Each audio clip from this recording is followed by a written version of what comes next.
mke wangu majinsi yote ya kukusanya, mke wangu kayachoka. Maamuzi magumu. Hayo mabuti katupe kule, sasa tuvae foenu.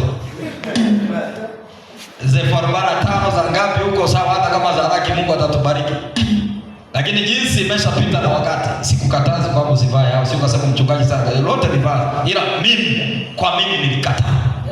Lakini nilifanya maamuzi ili ninaposimama watu waseme yes, tumemwona mtumishi wa Mungu. Lakini watu wanakuja kanisani hawaendani na utumishi. Mimi kuna mahali naenda hata Kariakoo, hawanifuati mchungaji karibu hapo. Nani amekuambia mimi ni mchungaji?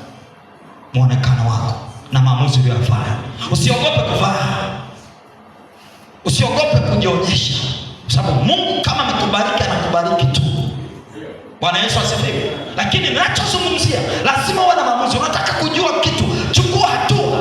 Mwambie nimechoka kuonelewa. Mimi nilifika mahali nikamwambia sasa nimechoka, nataka Yesu nipandishe. Bwana Yesu asifiwe. Ngoja nikwambie, pale kanisani nimewaambia huko tunakoelekea ambako ninaenda, sijui. Wengine mtashangaga saa nyingine na mimi na TV yangu kwa jina la Yesu. Utasema huyu alizungumza, lakini mimi ninajua maamuzi ambayo ninayaendea kwa jina la Yesu. Sababu ninamjua Mungu. Mungu alikonitoa ni mbali. Ningekuwa mwingine sasa hivi mtu alishapotea siku nyingi.